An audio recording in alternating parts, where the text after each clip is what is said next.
Hello there everyone.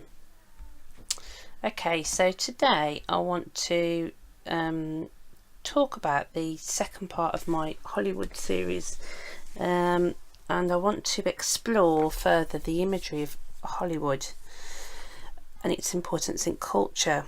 Now, in my last video I explained about how Hollywood uses the ancient European symbols of the holly tree, which is a wood commonly associated with making wands, and the evergreen to worm its way into our psyche through ancestral resonance with those symbols. So today I want to discuss another aspect of Hollywood appropriation of European folk imagery and how it is used against us, and that is namely of the mirror. Now, all culture is a mirror. Hollywood knows this and describes itself thus, but in an understated way, using the euphemism the silver screen. The silver screen is basically just another word for mirror, and by Hollywood describing itself as the silver screen, it subtly asserts itself as the definitive mirror and therefore the source of culture for the Western world. However, the screen or mirror in question is silver. So what does this mean? Well, the purpose of the silver is twofold.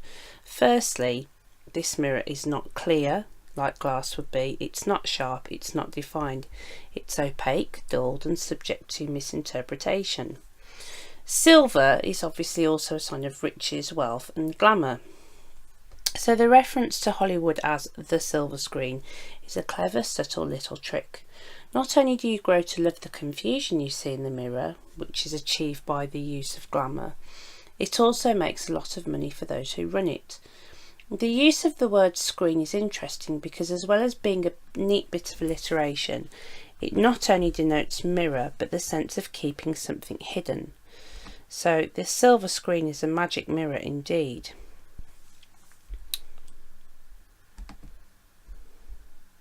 Now, hang on a second, sorry, where am I? There we go. Mirrors are a well-known talisman in European folklore for being magical and revealing the truth about ourselves, or for predicting the future or showing the past in some way, as they are closely linked to crystal balls. So if we take such examples as the magic mirror in Snow White and the Seven Dwarfs, the mirror in Tennyson's poem The Lady of Shalott, and most importantly for what we're talking about, the mirror from Hans Christian Andersen's tale The Snow Queen, which I really believe epitomises how Hollywood works. Now, the importance of culture is that as you participate in it symbolically, you do this by looking into the mirror, you see yourself reflected back at you. People with the same outlook on the world, who think like you, who look like you, who speak the same way you do, as did their ancestors and yours. It's where we experience the collective folk soul.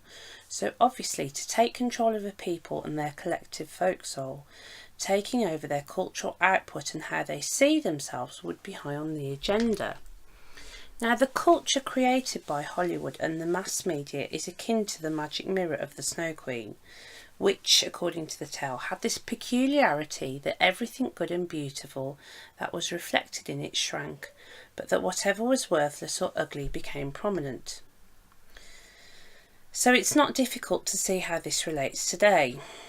In the tale, an evil imp created this mirror, which was used to torment people by getting them to see themselves as ugly. The imps then tried to take it up to heaven to torment the angels, but the mirror fragmented into billions of pieces. In the story, this pleases the imps greatly because each fragment has the same power as the original mirror. They use these shards to get into people's eyes and blacken their hearts and souls. Our culture today, I believe, rather operates like this. And rather than operating like a normal mirror, it operates more like a fairground hall of mirrors, whereby it is difficult to tell what is real and what isn't, as from whichever angle you stand all is ugly, distorted and unclear, like the mirror in the story. We cannot look for a true reflection of ourselves in a hall of mirrors, just as we cannot find a true reflection of ourselves in anything Hollywood produces.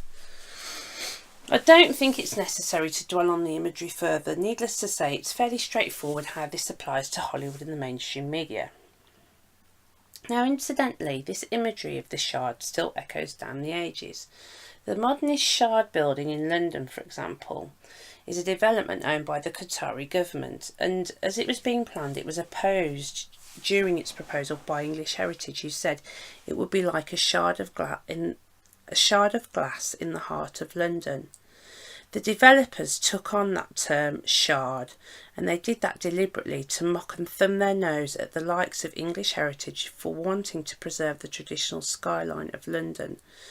The contempt of the developers for those wishing to protect the classical architecture of the London skyline and its history is very obvious.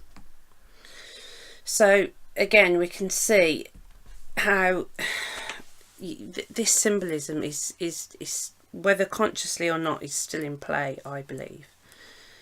Now, another term I think is interesting that's come along is the term snowflake, and how it's been used as an epithet for liberals who always seem fairly susceptible to Hollywood and mainstream media programming, in my experience. Now, I know the reason why the snowflake term is used, because it symbolises their kind of weakness and fragility, etc. But I do think it's interesting because another take on snowflake is this shard thing. Somebody that's been touched by the magic mirror of Hollywood in their heart and mind, and it blocks all that they feel and see. So we can see that the symbolism of the silver screen operates on many levels. Not only is it a magic mirror, a crystal ball and a splinter in the eye, but it is also a knife to the heart, and it really is killing us.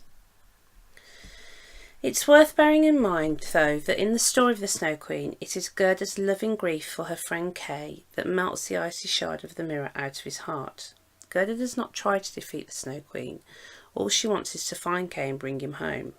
Gerda remains impervious and invulnerable to the Snow Queen and her magical shards because her faith not only in truth and goodness, which are unshakable, because they're what give her the bravery and the courage to leave her comfortable life in the town to look for Kay, but also her faith in herself. Gerda is connected to herself on a deep level. She's not seduced by glamour like Kay. Her simple, honest heart is the source of her great power.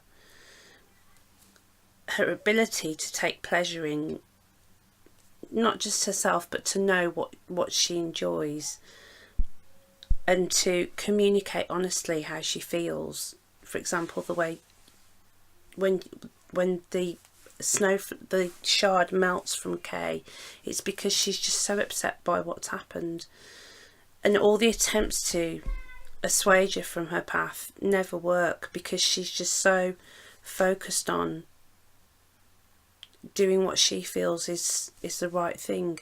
These simple things, they sound very simple, but they have a real protective power. And as we navigate through these treacherous times, it's worth all of us, I think, just remembering that, because it can be easy to let what's going on feel quite overwhelming at times. Anyway, that's all I wanted to say about magic mirrors. In the next video I'll be doing on Hollywood, I'm going to be talking about the appropriation of the hero's journey. So that's all I've got to say today. Thanks for listening. Bye.